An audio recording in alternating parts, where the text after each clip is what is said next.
Dan jangan pernah kita meremehkan amal soleh apapun. Rasulullah SAW melarang. Kata Rasulullah SAW, la tahkiranna minal ma'rufi syai'an walau an talqa akhaka biwajhin talik. Janganlah kalian meremehkan amal soleh apapun, kebaikan apapun, meskipun hanya sekedar tersenyum ketika bertemu dengan saudara. Ternyata dalam contoh ini Rasulullah SAW menyebutkan amal soleh yang bukan dalam bentuk baca Quran, solat, tetapi amal soleh muamalah, yaitu senyum ketika bertemu dengan saudara yang mungkin dianggap sepele. Tapi kata Nabi, jangan pernah sepelehkan. Yang penting kamu senyum karena Allah Subhanahu wa taala pasti ada perhitungannya. Allah tidak akan lupa hal tersebut dan pasti tercatat dan pasti ada ganjarannya. Wa may ya'mal mithqala dzarratin khairan yarah. Siapa yang melakukan kebajikan meskipun seringan zarrah, dia pasti melihat hasilnya. Mungkin kita tidak peduli, kata Nabi, jangan remehkan amal sekecil apapun, seringan apapun meskipun hanya sekedar tersenyum. Oleh karenanya sedekah pun jangan disepelekan. Kata Nabi sallallahu alaihi wasallam, ittaqun nara walau bisyikit tamrah. Jagalah diri kalian dari neraka jahanam meskipun hanya bersedekah sepenggal korma. Maksud hadis ini bukan Rasulullah ngajarin kita untuk pelit, tidak, tetapi Rasulullah mengajarin kalau kalian punya harta sedikit dan hanya punya satu penggal korma, maka jangan merasa remeh untuk bersedekah meskipun hanya sepenggal korma. Apapun yang bisa kita berikan, kalau itu bermanfaat, berikan, meskipun mungkin tidak bernilai besar di mata orang, tapi bisa bernilai di sisi Allah Subhanahu wa taala. Dalam satu hadis kata Rasulullah sallallahu alaihi wasallam, sabaqa dirhamun mi'ata alfi dirhamin. Sungguh sekeping dirham bisa mengungguli 100.000 dirham. Kok bisa? Kata para sahabat, satu keping dirham bisa mengungguli 100.000 dirham. Maka Rasulullah menjelaskan, ada seorang punya harta cuma 2 dirham. Kemudian fakhtara ahsanahuma, kemudian dia ambil dirham yang paling terbaik. Karena dulu dirham dalam bentuk keping, maka dia pun fatasaddaq ajwadahuma, maka dia pun bersedekah dengan dirham yang terbaik. Maka dengan demikian dia telah bersedekah dengan setengah hartanya. Sementara yang satu dia punya dirham mungkin jutaan dirham. Crazy rich. Super kaya. Ketika dia ambil 100.000 dirham tidak ada nilainya dengan apa yang tersisa. Maka yang pertama bisa jadi unggul. Kenapa? Dia bersedekah padahal dia lagi butuh dengan harta tersebut. Dan dia bersedekah ternyata setengah hartanya. Dan dia pilih kepingan dirham yang terbaik. Berbeda dengan yang kedua, mungkin harta dia sangat banyak dan dia tidak butuh dengan 100.000 dirham. Dan dia bersedekah berbeda dengan hati dari orang yang pertama yang bersedekah dengan penuh perhatian, maka bisa jadi satu keping dirham mengungguli 100.000 keping dirham. Makanya Ibnu Mubarak berkata, rubba amalin saghirin tu'azzimuhun niyah. Betapa banyak amal kecil menjadi besar karena niat. Wa rubba amalin kabirin tusaghiruhun niyat, dan betapa banyak amal yang besar jadi kecil nilainya gara-gara niat yang salah. Maka seorang berusaha dalam hidup ini beramal soleh, terus beramal, karena kalau semakin banyak amalnya, maka semakin tinggi levelnya di surga. Sebagaimana kita ketahui, para ulama berkata, an-najatu minan nar bimaghfiratin minallah. Selamat dari neraka karena ampunan Allah. Dukhulul jannah birahmatin minallah. Adapun masuk surga dengan rahmat Allah, bukan dengan amal. Masuk surga dengan rahmat Allah, tetapi level di surga.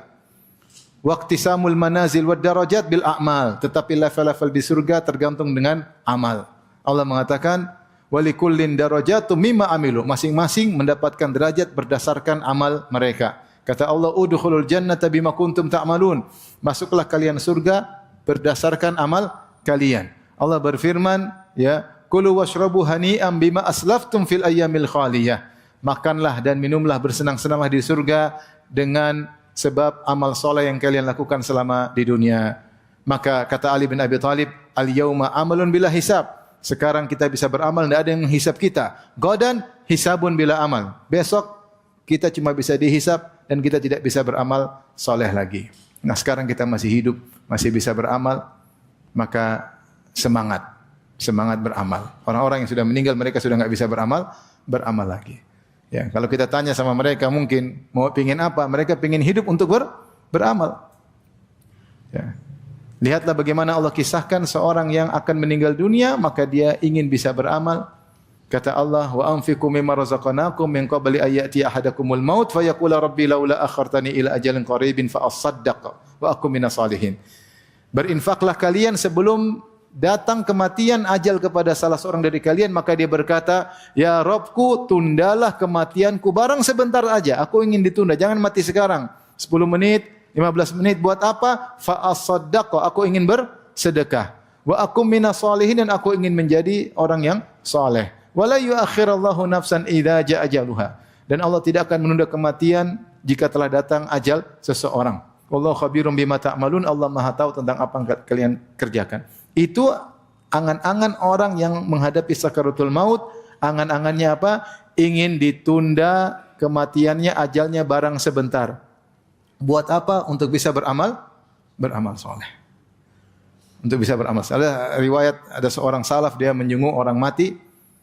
Kemudian setelah itu dia solat dengan solat yang biasa-biasa, tidak begitu serius. Kemudian dia tidur. Dalam mimpinya, orang mati tersebut bicara sama dia. Kau tadi solat biasa-biasa saja. Tidak serius. Saya ingin bisa solat seperti itu, meskipun tidak serius. Yang penting bisa solat. Karena orang mati sudah tidak bisa beramal lagi. Mumpung kita masih hidup, maka bagaimana kita bisa menjadikan amal kita kontinu dan kita tidak bosan. Taib. Ikhwan dan akhwat yang dirahmati Allah Subhanahu wa taala, sungguhnya ada makhluk namanya malaikat, ada makhluk namanya syaitan, iblis, dan ada makhluk namanya manusia. Malaikat diciptakan oleh Allah beribadah tidak pernah bosan. Allah mengatakan yusabbihuna al-laila wan nahara la yafturun. Bahwasanya para malaikat bertasbih kepada Allah siang dan malam. La yafturun, tidak pernah letih, tidak pernah capek, tidak pernah lemas, tidak pernah loyo. Kemudian dalam ayat yang lain la yasamun, tidak pernah bosan. Tidak pernah bosan. Itu malaikat bertasbih, berzikir, tidak berhenti-henti, ya.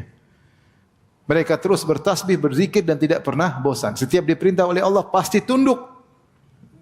La ya'suna Allah ma amarahum wa yaf'aluna ma yu'marun. Mereka senantiasa tidak membangkang atas apa yang Allah perintahkan dan mereka senantiasa menjalankan apa yang diperintahkan Allah kepada mereka. Ini malaikat tidak pernah letih, tidak pernah bosan untuk beribadah. Lawannya setan, tidak pernah letih, tidak pernah bosan untuk godain kita. Tidak pernah. Sampai datang dalam hadis, qilu fa inna syaitana la yaqil. Tidur sianglah kalian. Karena syaitan tidak tidur siang. Kenapa syaitan tidak tidur siang? Supaya terus menggodain antum. Dia tidak mau istirahat. Karena semangat untuk menggoda manusia agar menemani dia di neraka Jahannam. Kata Nabi SAW, inna syaitana qa'ada li ibni Adam bi atrukih. Sungguhnya syaitan nongkrong di tempat jalannya anak Adam. Anak Adam mau kemana saja dia tongkrongin. Mau sedekah dia halang-halangi, ditakut-takutin. Nanti kau miskin, kebutuhan anak-anak masih banyak, perusahaan masih butuh ini, masih butuh anu. Dia mau haji, setan bisikin, nanti aja tahun depan, sekarang masih kondisi ekonomi tidak begitu. Akhirnya ditunda amalan. Dia terus. Apapun kita mau kemana, ada setan nongkrong. Dan dia sudah bersumpah di hadapan Allah. Iblis berkata, "Tsumma la'atiyannahum min baini aydihim wa min khalfihim wa an aymanihim wa an syama'ilihim wa la tajidu aktsarahum syakirin." Sungguh benar-benar ya Allah, aku akan datangi anak-anak Adam. Aku goda dari depan, aku goda dari belakang, aku goda dari kanan, aku goda dari kiri, dan engkau akan dapati kebanyakan mereka tidak bersyukur. Banyak dari hamba-hamba Allah tidak beramal saleh. Kata Allah Subhanahu wa taala, "I'malu ala Dawud syukra." Wahai keluarga Daud, wahai keluarga Sulaiman, beramalah sebagai bentuk syukur kepada Allah. Kalian diberi nikmat, banyak beramal. Kata Allah, wa qalilun min ibadiyas syakur. Hanya sedikit dari hambaku yang beramal. Bosan beramal, berhenti beramal. Banyak manusia seperti itu. Jadi malaikat tidak bosan beribadah kepada Allah, setan juga tidak bosan menggoda manusia. Setan mana capek godain antum, dia enggak capek. Dia senang bahagia kalau antum bisa nemani dia di neraka Jahannam. Itu cita-citanya. Tidak pernah bosan. Kita manusia memiliki sifat letih, kita memiliki sifat kebosanan. Kita semua menyadari akan hal tersebut. Makanya kita harus bisa memanage amal kita agar kita tidak bosan, agar semakin bertambah usia, semakin bertambah umur, atau gampangannya semakin bertambah usia, umur semakin habis. Semakin waktu kita bertemu dengan Rabbul Alamin semakin dekat. Kita ingin bertambah usia juga bertambah amal saleh. Apa kata Ibnu Mas'ud radhiyallahu taala anhu? Ma nadimtu ala syai'in nadamati ala yaumin gharabat fihi syamsuhu naqasa fihi ajali walam yazdad fihi amali.